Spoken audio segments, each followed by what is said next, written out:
গত পরশু আরজি করে ভয়ঙ্কর মৃত্যু হয়েছে এক ব্যক্তির, মর্মান্তিক ঘটনা। কিন্তু কিভাবে লিফট বিপর্যয় হলো এখনো তার উত্তর মেলেনি।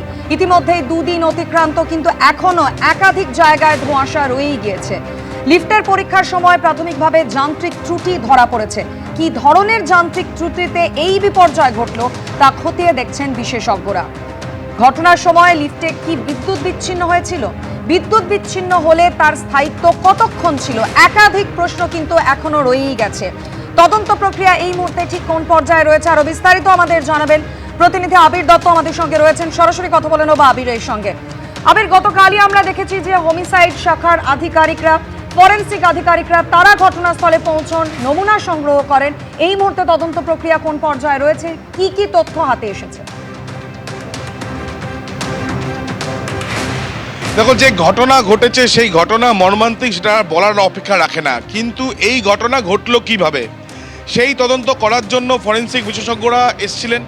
তারা আজকে ফের আসতে পারেন এমন সম্ভাবনাও রয়েছে।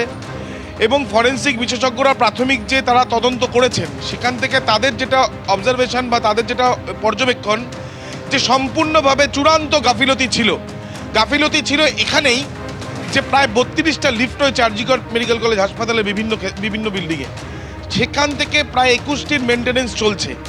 যে লিফটে এই ঘটনা ঘটেছে অরূপ বন্দ্যোপাধ্যায়ের মৃত্যু, সেই লিফটের মেনটেনেন্স চলছিল কিনা সেটা নিশ্চিত নয়। অর্থাৎ সেখানে কোনো বোর্ড লাগানো নেই, নোটিশ লাগানো নেই, কোনো কিছু লাগানো ছিল না। অর্থাৎ সেই লিফটটা যে চালু ছিল সেটা কিন্তু এক প্রকার নিশ্চিত হওয়া যাচ্ছে। কিন্তু সেই লিফটেই বিদ্যুতের কিছু সমস্যা ছিল বলে প্রাথমিক পরীক্ষা করে তারা মনে করছেন, বা বিদ্যুৎ আসা বা বিদ্যুৎ চলে যাওয়া এর মধ্যে একটা সমস্যা থাকতে পারে।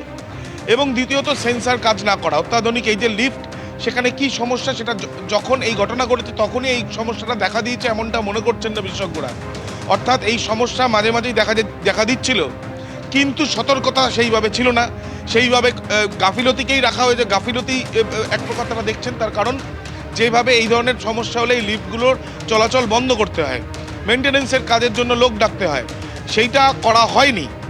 দ্বিতীয়ত এইটাও তদন্তকারীরা দেখছেন, অর্থাৎ পুলিশের তরফ থেকে যেটা তদন্ত করে দেখা হচ্ছে যে 5 জনকে গ্রেপ্তার করা হয়েছে, তাদের 3 জন লিফটম্যান রয়েছে।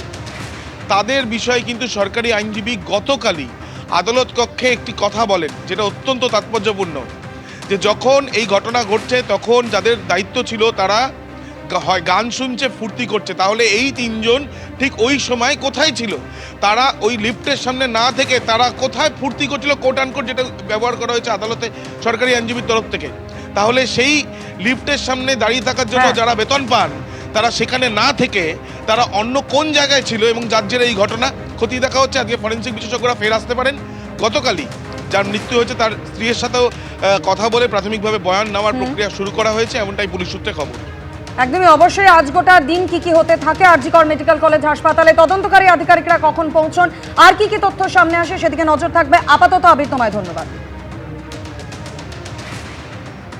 একাধিক প্রশ্ন সামনে আসছে, ঠিক কি ঘটেছিল আরজি কর মেডিকেলের অভিশপ্ত লিফটে? ঘটনার প্রত্যক্ষদর্শী মৃত অরূপ বন্দ্যোপাধ্যায়ের স্ত্রীর বয়ান অনুযায়ী প্রথমে লিফটে ওঠেন অরূপ বন্দ্যোপাধ্যায়, তার স্ত্রী এবং ছেলে।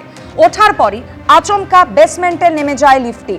বেসমেন্টের সামনেই রয়েছে লিফটের গেট, আর সেখানে তালা ঝুলছিল। গ্রাফিক্যাল প্রেজেন্টেশনের মাধ্যমে আপনাদের সামনে রাখতে চেষ্টা করছি আমরা ঠিক কি ঘটনা ঘটেছিল গত পরশু ভোর রাতে। লিফট এবং গ্রিলের গেটের মাঝখানে দাঁড়িয়েছিলেন বাবা, মা, ছেলে। আর ঠিক তখনই আবার আচমকা ওপরে উঠতে শুরু করে ওই লিফটটি। অরূপের জামা লিফটের দরজায় আটকে যায়। আচমকা লিফট উপরের দিকে উঠে যাওয়ায় অরূপ বন্দ্যোপাধ্যায়ের স্ত্রী এবং সন্তান লিফটের নিচের গর্তে চলে যায়। তখনও লিফটের দরজায় আটকে ছিলেন দমদমের জপুরের যুবক। সেই অবস্থাতেই অরূপ বন্দ্যোপাধ্যায়কে নিয়েই ঘসতে ঘসতে ওপরে ওঠে ওই লিফটটি। সেই সময় ছেলেকে কোনো ক্রমে গ্রিলের সামনে তুলে দেন তার স্ত্রী।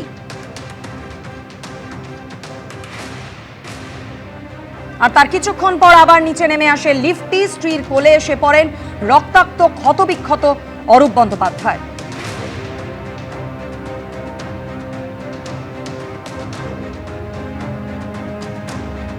অভয়া হত্যার পরও আরজি কর রয়েছে, সেই আরজি করেই 2 ঘন্টা ধরে তারা সাহায্য চেয়েছেন, কিন্তু সাহায্য করতে কেউই এগিয়ে আসেনি, যে কারণে কিন্তু ঘটে গেল এই ভয়ঙ্কর মৃত্যুর ঘটনা। হারহিম করা বয়ান মৃত অরূপ বন্দ্যোপাধ্যায়ের স্ত্রী। তিনি বলছেন যে লিফটের ভেতরে ঢুকে আমরা আটকে পড়েছিলাম। লিফটের গেট ও গ্রিলের গেটের মাঝের অংশে বেরিয়ে দাঁড়িয়েছিলাম। ওখানে দাঁড়িয়ে হেল্প হেল্প করে অনেকবার চিৎকার করেছি। তার মধ্যেই হঠাৎ দরজা বন্ধ হয়ে লিফট ওপরে উঠে যায়। লিফট উঠে যাওয়ায় আমি আর ছেলে নিচের গর্তে পড়ে যাই। আর কি জানিয়েছেন তিনি, শুনুন। লিফটটা যখন খারাপ হয়ে তখন তো বললো যে ভাগ্যিস তোমরা দুজনে আসোনি, আমি ছিলাম। কিন্তু তার যে শেষ পরিণতি এরকম হবে মানে কল্পনাও করতে পারিনি। আমি শুধু হেল্প করে আরও উঠেছে, তখন বরের ডেড বডিটা আমার কোলে এসে পড়েছে, রক্তাক্ত ডেড বডিটা আমার উপর পড়েছে। যখন আপনার স্বামী নিচে এসে পড়লো তখনও কি তিনি বেঁচে ছিলেন? বেঁচে ছিলেন না, বলতে পারছিল না, হাঁপাচ্ছিল। বেঁচে ছিলেন, হ্যাঁ। কখন উঠলেন এবং মানে কোথায় যাচ্ছিলেন লিফটে করে?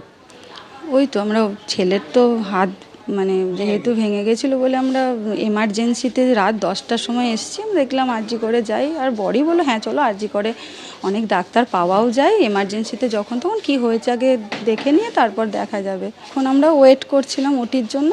তো আমার ছেলে বলল যে মা বাথরুম পেয়েছে। তো আমি বললাম হ্যাঁ চলো আমিও যাব। তো ওকে তো কোলে করে নিয়ে যেতে হচ্ছিলো, আমি পারবো না অতটা। তো হাজবেন্ড বলে চলো আমিও তিনজনে মিলে, মোবাইলটাও নিয়ে আসিনি। তো একদম বেসমেন্টে যখন গেল তখন দরজাটা খুলে গেল, আর একটু মানে গ্যাপ রেখে গ্রিলে তালা দেওয়া। এখনও আমরা দাঁড়িয়ে, আমার হাজব্যান্ড বলছে না ভেতরে ঢুকবো না, ভেতরে যদি একবার ঢুকে যায় যদি কতক্ষণ পরে ঠিক হবে, আমরা যদি মানে পুরো আটকা পড়ে যায় তাহলে তো আরোই মানে ওই একটা ভয় ছিল। দিয়ে তখন দেখছি দাঁড়াতে এরকম হতে একটা দরজাটা বন্ধ হয়ে উঠে গেল। এই অবস্থায় গ্যাপটা তো খুব ছোট। আপনি, আপনার স্বামী, আপনার ছেলে তিনজন ওইটুকু জায়গার মধ্যে আমরা দাঁড়িয়ে পরে উঠলো, দিয়ে আবার নামতে একদম নিচে গেল। দরজাটা নিজেই লাস্ট বেসমেন্টে গিয়ে খুলে গেল। তার খুলে গেল, দিয়ে আমরা বার হয়ে ওইটুকু জায়গার মধ্যে দাঁড়ালাম। যদি লিফটটা উঠে যায় ভেতর ওইটুকু জায়গার মধ্যে, নিচে তো আবার গ্রাউন্ড লেভেলে গর্ত।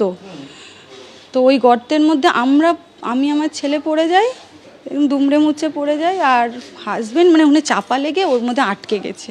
লিফটটা কি তারপর উঠতে শুরু করলো? উনি ঘষতে মানে তারপরে আমি যখন ছেলে পড়ে গেলাম তখন দেখলাম এ তো আবার যদি লিফটটা আমার মাথায় এসে পড়ে তাহলে তো আমরা ছেলে আমি দুজনেই সঙ্গে ছেলেকে ওই যে ওইটুকু জায়গা তখন ওইটা তো ফাঁকা, আমি ওই গর্ত থেকে ছেলেকে বললাম বাবু ওখানটাতে তুই চুপ করে ধরে থাক। আপনি যখন ছেলেকে তুলে আবার ওই ফাঁকা জায়গাটা দাঁড় করিয়ে দিলেন তখন আপনার স্বামী কোথায়?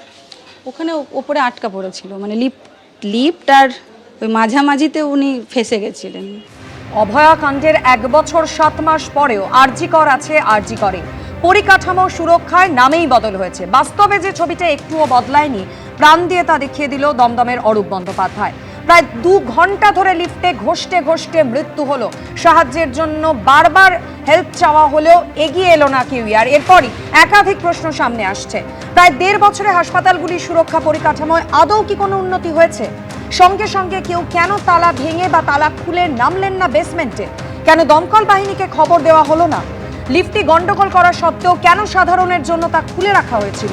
লিফট আটকে যাওয়ার পর হাসপাতাল কর্মীরা কেন সঙ্গে উদ্ধার করতে পারলেন না অরূপ বন্দ্যোপাধ্যায়, তার ছেলে এবং স্ত্রীকে? লিফটম্যান রক্ষী গ্রেপ্তার করা হয়েছে, কিন্তু এরপরও দায় এড়াতে কি পারে হাসপাতাল কর্তৃপক্ষ?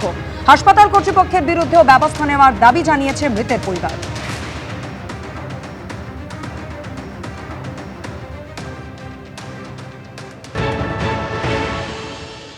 Total administrative failure. আপনি কেন আউট অফ অর্ডার লেখেননি কেন? তাই তো এই ঘটনাটা ঘটতো না। কোন জায়গাটায় ছিল? আমি বলি লেফটম্যান কোথায়, ওখানে লেখা আছে লেফট সুপারভাইজারের নাম্বার দেওয়া আছে। তাই আমি বললাম টেলিফোন করুন, পুলিশকে বলছি আপনার টেলিফোন করুন, কি একটা প্রবলেম হচ্ছে। আর একটা বাচ্চা নিয়ে 3 জনে ওখানে আটকে রয়েছে লিফটে। খালি দারোয়ান বলে নয়, whole administration responsible. Public hospital defective কি বলে লিফট, তাহলে কেন তোমরা এটা দেখো নি? লোকে তো মরণ ফাঁদ। বাঁচাও।